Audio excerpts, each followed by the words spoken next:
क्यों अचानक भारत का चंद्रयान-3 फंसा मुसीबतों के घेरे में? भारत के साथ रशिया, अमेरिका और यूरोप स्पेस एजेंसियों ने क्यों किया अपने ट्रैकिंग डिवाइस को एक्टिवेट? और आखिर क्यों चांद की तरफ जाने वाले गैलेक्टिक हाईवे पर सफर करना इतना मुश्किल? दोस्तों, भारत से रवाना हुआ चंद्रयान-3 अंतरिक्ष में कीर्तिमान रच रहा है।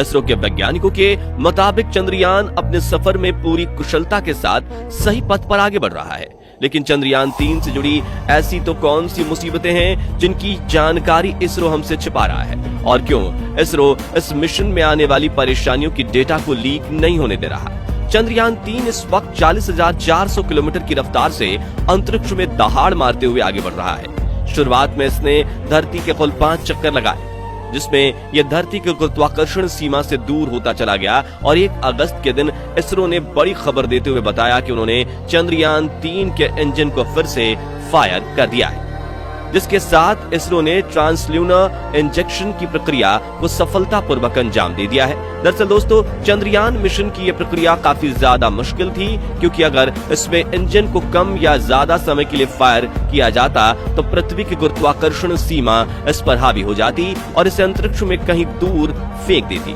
और अगर ये एक बार किसी गलत ऑर्बिट में चला जाए तो इसे सही करने में काफी समय और ताकत लग जाती, जिसके लिए चाहिए होता है ईंधन। ऐसे में अगर ईंधन पूरा हो जाए तो हम चाहकर भी चंद्रयान को चांद तक नहीं भेज पाते।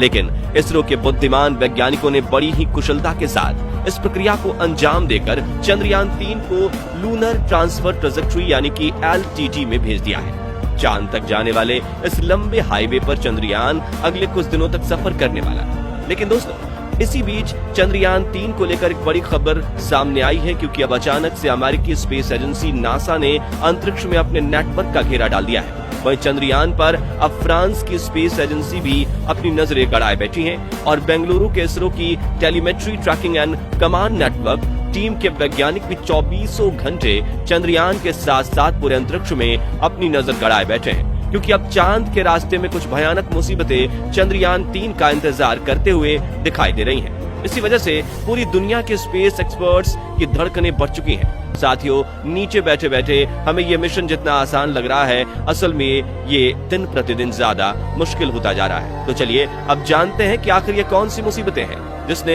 इसरो के वैज्ञानिकों की नींद उड़ा कर रख दी है और वो किस तरह से इन मुसीबतों का सामना करके चंद्रयान-3 को चांद तक पहुंचा पाएंगे। तो जैसा कि आप जानते हैं, इस वक्त चंद्रयान-3 चांद की 3,84,400 किलोमीटर की जर्नी पर है। लेकिन ये डिस्टेंस तो चांद की तरफ एक सीधी रेखा में है, जबकि चंद्रयान-3 तो पृथ्वी के अंडाकार चक्कर लगाते हुए चांद के हाईवे को पकड़कर चांद तक पहुंचेगा, जिसके बाद ये चांद के भी अंडाकार चक्कर लगाएगा, जिस वजह से अपने इस मिशन में चंद्रयान 3,30,000 किलोमीटर से भी ज्यादा का डिस्टेंस कवर करने वाला है। ऐसे में दोस्तों, इस लंबे सफर में मिशन का टाइम टेबल खराब हो गया या गलत टर्न की वजह से ईंधन खत्म हो गया तो मिशन पूरी तरह से बर्बाद हो सकता है।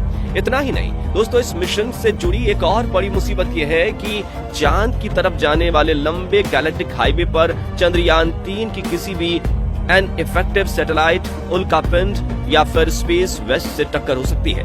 पिछले कुछ सालों में कम्युनिकेशन, इंटरनेट और कई अन्य एक्सपेरिमेंट के लिए हमने अंतरिक्ष में हजारों छोटी बड़ी सैटेलाइट्स लॉन्च की है और पृथ्वी की चारों तरफ सैटेलाइट का एक ऐसा जाल बन गया है कि इनके बीच से सीधी रेखा में निकलना मुश्किल होता जा रहा है। जी हाँ, इस वक्त अंतरिक्ष में करीब 8,200 सैटेलाइट्स मौजूद हैं, जिनमें से 4,800 सैटेलाइट्स एक्टिव हैं, जबकि 3,400 से भी ज्यादा सैटेलाइट अब बंद पड़ी हैं और हम इन्हें स्पेस वेस्ट के अलावा कोई दर्जा नहीं दे सकते। ये निष्क्रिय सैटेलाइट्स भी बहुत तेजी के साथ चारों तरफ अंतरिक्ष में चक्कर लगा रहे हैं। इसके अलावा दोस्तों, जब भी हम किसी भी स्पेस क्राफ्ट को अंतरिक्ष में भेजते हैं या फिर वापस धरती पर लाते हैं तो उस स्पेस क्राफ्ट के कुछ पार्ट्स हमें वहीं छोड़ने पड़ते हैं, जो लावारिस होकर हजारों सालों तक अंतरिक्ष में यहाँ वहाँ तैरते रहते हैं। ऐसे में दोस्तों, इन सैटेलाइट्स और स्पेस वेस्ट से बचना काफी मुश्किल टास्क होता है।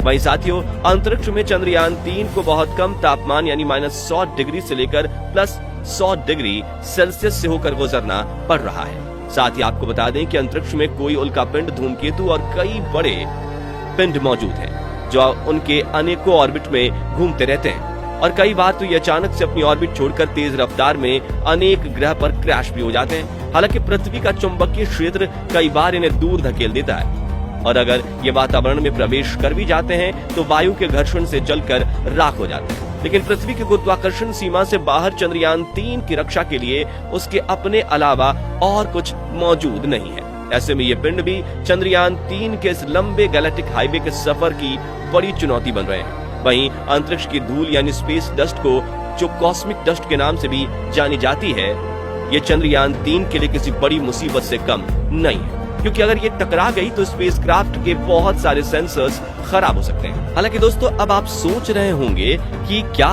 इसरो ने इन सभी मुसीबतों के बारे में नहीं सोचा? तो बता दें कि अंतरिक्ष को लेकर इसरो के वैज्ञानिकों के पास बेशक हमसे ज्यादा दिमाग है और उन्होंने इनसे बचने के लिए कई तरकीबें भी लगाई हैं। जैसे कि इसरो ने निष्क्रिय सैटेलाइट, अंतरिक्ष का कचरा और अंतरिक्ष में तैर रहे पिंडों के बारे में पूरी रिसर्च और कैलकुलेशन करके चंद्रयान 3 की लॉन्च डेट, मिशन रूट और रफ्तार उसी तरह से चुनी है कि इसका सामना यहाँ से वहां घूम रहे इन पदार्थों से ना हो। साथ ही चंद्रयान 3 की बॉडी भी इतने मजबूत मटेरियल से बनाई गई है कि अगर इसकी ऐसी किसी चीज से टक्कर हो भी जाए तो इसे ज्यादा नुकसान ना हो। और स्पेस डस्ट से बचने के लिए इसके सभी उपकरण पूरी तरह से कवर्ड हैं।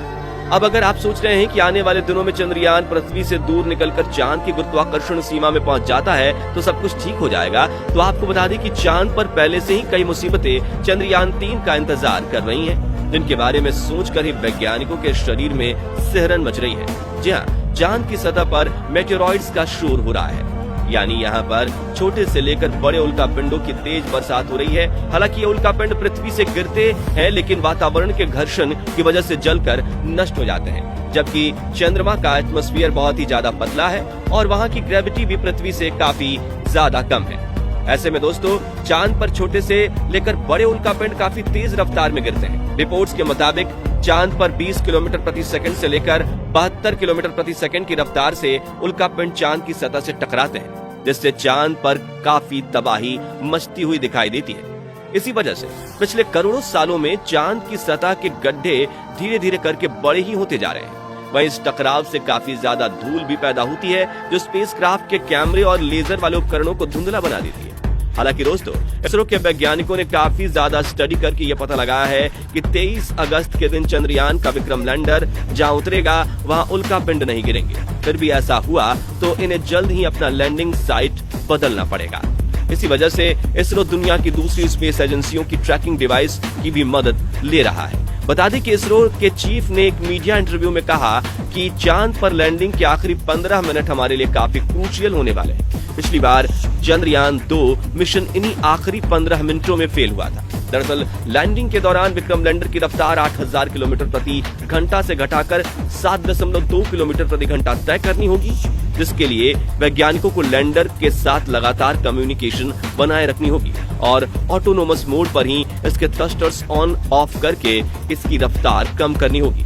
ऐसे में वैज्ञानिक यही उम्मीद लगाए बैठे हैं कि इस वक्त चांद पर उल्कापिंड ना गिरे, ताकि उनकी वजह से उड़ती हुई धूल लैंडर के कैमरों को धुंधला न कर दे और इससे सेंसर्स पर भी कोई दबाव न आए। जबकि इस बार का विक्रम लैंडर पिछले वाले लैंडर से ज्यादा पावरफुल और एडवांस है।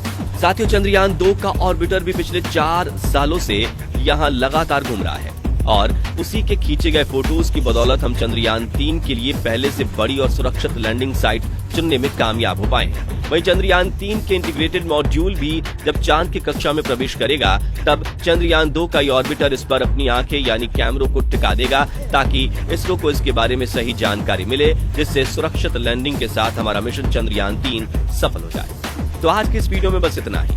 अगर आपको हमारी वीडियो पसंद आई हो तो इसे ज्यादा से ज्यादा शेयर करें और ऐसे इंटरेस्टिंग वीडियोस देखने के लिए हमारे चैनल को सब्सक्राइब भी जरूर करें। साथ ही बेल आइकन को भी प्रेस कर दें ताकि हमारी नई वीडियोस की नोटिफिकेशन आपको मिलती रहे। धन्यवाद।